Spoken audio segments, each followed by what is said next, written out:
ನೋಡಿ, ಸಾಂಬ್ರಾಣಿ ಗೆಡ್ಡೆ, ಸಾಂಬ್ರಬಳ್ಳಿ ಗೆಡ್ಡೆ ಅಂತ ಹೇಳ್ತೇವೆ. ಸಾಂಬ್ರಾಣಿ ಎಲ್ಲ ಹೇಳ್ತೇವೆ ನಮ್ಮ ತುಳುವಲ್ಲಿ.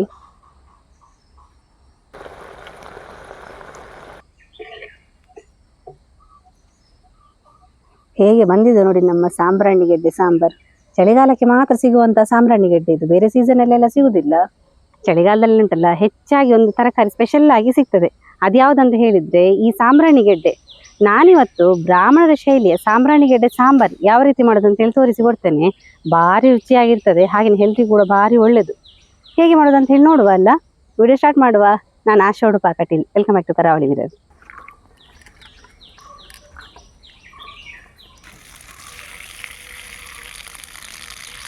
ನೋಡಿ, ಸಾಂಬ್ರಾಣಿ ಗೆಡ್ಡೆ, ಸಾಂಬ್ರಬಳ್ಳಿ ಗೆಡ್ಡೆ ಅಂತ ಹೇಳ್ತೇವೆ.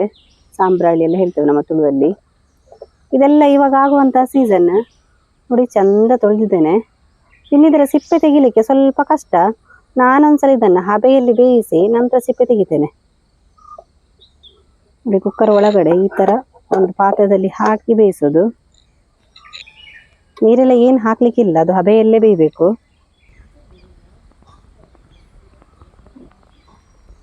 ಸಾಂಬ್ರಾಣಿ ಗಡ್ಡೆ ನೋಡಿ ಒಳ್ಳೆ ಹಬೆಯಲ್ಲಿ ಬೆಂದಿದೆ.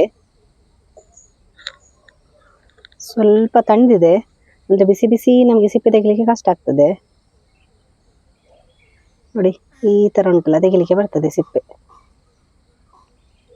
ಸ್ವಲ್ಪ ಪೇಶನ್ಸ್ ಬೇಕಿದಕ್ಕೆ, ಅಂದ್ರೆ ಚಿಕ್ಕ ಚಿಕ್ಕ ಸಾಂಬ್ರಾಣಿ ಗೆಡ್ಡೆ ಅಲ್ಲ, ತುಂಬಾ ಟೈಮ್ ತಗೊಳ್ತದೆ. ಮಾತ್ರ ಸಿಪ್ಪೆ ತೆಗಿಲಿಕ್ಕೆ ಮಾತ್ರ ಭಾರಿ ರುಚಿ ಮಾತ್ರ ಇದು. ಇದ್ರ ಕೈಯಲ್ಲೇ ತೆಗಿಬೇಕು. ನೋಡಿ, ನಾವು ನೀರು ಹಾಕಿ ಬೇಯಿಸಿದ್ರೆ ಇದು ಫುಲ್ ಬಟಾಟೆ ತರ ಮುದ್ದೆ ಮುದ್ದೆ ಆಗ್ತದೆ. ನಮ್ಗೆ ಯಾವ ತರ ಆಗೋದು ಬೇಡ.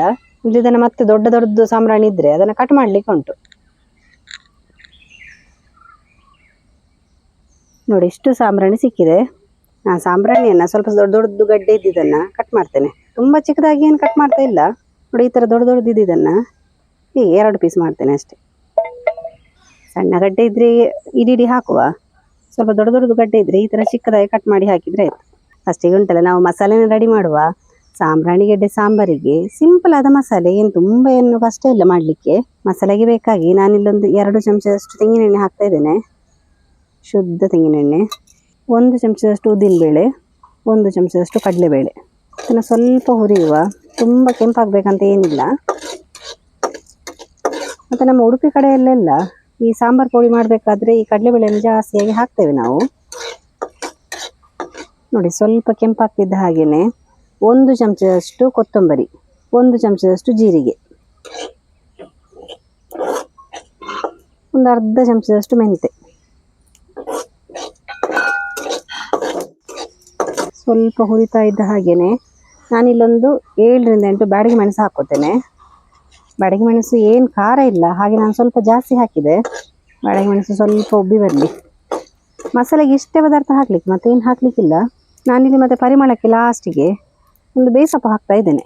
ಒಂದು 2 ಎಸಳು ಕರಿಬೇವು. ಬೇಸಪ್ಪ ಅಂತ ಹೇಳ್ತೇವೆ ನಾವು ತುಳುವಲ್ಲಿ. ಬೇಸಪ್ಪ ಹಾಕೋದ್ರಿಂದ ಸ್ವಲ್ಪ ಸಾಂಬಾರು ಪುಡಿ ಎಲ್ಲ ಪರಿಮಳ ಜಾಸ್ತಿ ಬರ್ತದೆ, ಒಳ್ಳೆದಾಗ್ತದೆ. ಇದನ್ನು ಮಿಕ್ಸಿಗೆ ಹಾಕಿ ನುಣ್ಣಗೆ ರುಬ್ಬುವ. ಮಿಕ್ಸಿಗೆ ಸ್ವಲ್ಪ ತೆಂಗಿನಕಾಯನ್ನು ಹಾಕೊಳ್ಳುವ. 1 ಕಪ್ ಆಗುವಷ್ಟು ತೆಂಗಿನಕಾಯನ್ನು ಹಾಕೊಂಡೆ. ಹುರಿದಿಟ್ಟ ಮಸಾಲೆ, ಒಂದು ಅರ್ಧ ಲೋಟದಷ್ಟು ನೀರನ್ನು ಸೇರಿಸಿ ನುಣ್ಣಗೆ ರುಬ್ಬುವ. ಇನ್ನು ಇದಕ್ಕೆ ಸ್ವಲ್ಪ ನೀರನ್ನು ಸೇರಿಸುವ. ಒಂದು ಕುದಿ ಬರಲಿ. ನೀರು ಸ್ವಲ್ಪ ಬಿಸಿ ಆಗ್ತಿದ್ದ ಹಾಗೆಯೇ ನಾವಿದಕ್ಕೆ ರುಚಿಗೆ ತಕ್ಕಷ್ಟು ಉಪ್ಪನ್ನು ಸೇರಿಸುವ. ಉಪ್ಪನ್ನು ಎಳ್ಕೊಂಡೆ ಅದು ಚಂದ ಬೇಯಬೇಕು.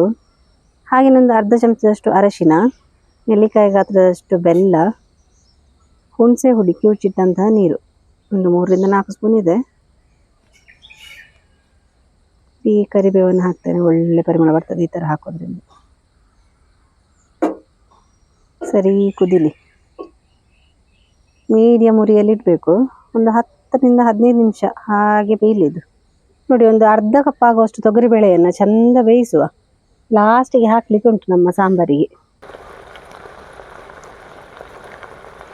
ಸಾಂಬ್ರಾಣಿ ಗೆಡ್ಡೆ ಒಳ್ಳೆ ಬೆಂದಿದೆ ನೋಡಿ. ಇನ್ನಿದಕ್ಕೆ ರುಬ್ಬಿದ ಮಸಾಲೆಯನ್ನು ಹಾಕುವ. ಇಷ್ಟು ನುಣ್ಣಗೆ ರುಬ್ಬಿದ್ದೇನೆ ನಾನು. ಚಂದ ಮಿಕ್ಸ್ ಮಾಡುವ. ಈ ಮಸಾಲೆ ಇದ್ದೇನಾದರೂ ಹಸಿ ಹಸಿ ಸ್ಮೆಲ್ ಇದ್ರೆಲ್ಲ ನಾವು ಸರಿ ಕುದಿಸೋದ್ರಿಂದ ಹೋಗ್ತದೆ. ನಾವು ತುಂಬ ನೀರು ಹಾಕಬಾರ್ದು ಫಸ್ಟಿಗೆ, ಮತ್ತೆ ನೋಡ್ಕೊಂಡು ಬೇಕಾದ್ರೆ ನೀರನ್ನು ಸೇರಿಸ್ಬೋದು.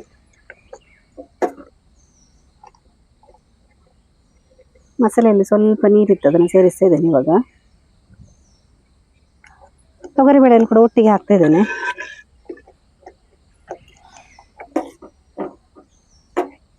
ತೊಗರಿಬೇಳೆ ಹಾಕೋದ್ರಿಂದ ಒಳ್ಳೆ ಟೇಸ್ಟ್ ಬರ್ತದೆ. ನೋಡಿ ಸಾಂಬಾರು ರೆಡಿ ಆಯಿತು. ಇನ್ನು ಇದಕ್ಕೊಂದು ಸಿಂಪಲ್ ಆದ ಒಗ್ಗರಣೆ ಕೊಡುವ. ಒಗ್ಗರಣೆಗೆ ನಾನಿಲ್ಲೊಂದು 2 ಸ್ಪೂನ್ ಆಗುವಷ್ಟು ತೆಂಗಿನೆಣ್ಣೆ ಹಾಕ್ತಾ ಇದ್ದೇನೆ. ಅರ್ಧ ಸ್ಪೂನ್ ಆಗುವಷ್ಟು ಸಾಸಿವೆ ಸ್ವಲ್ಪ ಸಿಡಿತಿದ್ದ ಹಾಗೆಯೇ ನಾನು ಬ್ಯಾಡಗಿ ಮೆಣಸನ್ನು ಹಾಕ್ಕೊಂಡೆ. ಸ್ವಲ್ಪ ಕರಿಬೇವು. ಬ್ರಾಹ್ಮಣರ ಶೈಲಿಯ ಸಾಂಬ್ರಾಣಿ ಗೆಡ್ಡೆ ಸಾಂಬಾರು ರೆಡಿ ಆಗಿದೆ. ನೋಡಿ ಹೇಗೆ ಬಂದಿದೆ ಅಂತ ಹೇಳಿ. ಒಳ್ಳೆ ಟೇಸ್ಟ್ ಆಗ್ತದೆ. ನಾವಂದರೆ ಇದಕ್ಕೆ ಬೇಳೆ ಎಲ್ಲ ಹಾಕ್ತೇವೆ ನೋಡಿ, ಈ ಥರ ಸಿಗ್ತದೆ ಗೆಡ್ಡೆ.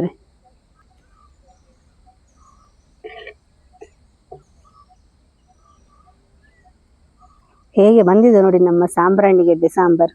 ಚಳಿಗಾಲಕ್ಕೆ ಮಾತ್ರ ಸಿಗುವಂಥ ಸಾಂಬ್ರಾಣಿ ಗೆಡ್ಡೆ ಇದು, ಬೇರೆ ಸೀಸನಲ್ಲೆಲ್ಲ ಸಿಗುವುದಿಲ್ಲ. ನಾನಿವತ್ತು ಮಾಡಿರೋದು ಈ ಸಾಂಬ್ರಾಣಿ ಗೆಡ್ಡೆಯ ಸಾಂಬಾರು. ಇದಕ್ಕೆ ಬೇರೆ ಬೇರೆ ಹೆಸರುಂಟು. ಸಂಬ್ರವಳ್ಳಿ ಅಂತ ಹೇಳ್ತಾರೆ, ಸಾಂಬ್ರಾಣಿ ಅಂತ ಹೇಳ್ತಾರೆ, ಹಾಗೆ ಬೇರೆ ಬೇರೆ ಹೆಸರಿಂದ ನಮ್ಮ ಕಡೆ ಎಲ್ಲ ಕರೀತಾರೆ. ನಾನಿವತ್ತು ಮಾಡಿದ ಸಾಂಬಾರು ನಿಮಗೆ ಕೂಡ ಇಷ್ಟ ಆದರೆ ನೀವು ಇದನ್ನು ತಪ್ಪದೆ ಮನೆಯಲ್ಲಿ ಟ್ರೈ ಮಾಡಿ. ಹಾಗೆಯೇ ಹೇಗೆ ಬಂದಿದೆ ಅಂತ ಹೇಳಿ ಆಯಿತಾ ಕಮೆಂಟ್ ಮೂಲಕ. ಯಾರಾದರೂ ನಮ್ಮ ಚಾನಲ್ ಹೊಸಬರು ನೋಡ್ತಾ ಇದ್ದರೆ ಸಬ್ಸ್ಕ್ರೈಬ್ ಮಾಡಿ. ಹಾಗೆಯೇ ಈ ವಿಡಿಯೋ ನಿಮಗೆ ಇಷ್ಟ ಆದರೆ ನಿಮ್ಮ ಫ್ರೆಂಡ್ಸಿಗೆ ರಿಲೇಟಿವ್ಸ್ಗೆಲ್ಲ ಹೆಚ್ಚು ಶೇರ್ ಮಾಡಿ. ನಾವು ಈ ಥರ ಇಂಟ್ರೆಸ್ಟಿಂಗ್ ವಿಡಿಯೋದೊಂದಿಗೆ ಮುಂದೆ ಸಿಗ್ತಾ ಇರ್ತೇವೆ. Thank you.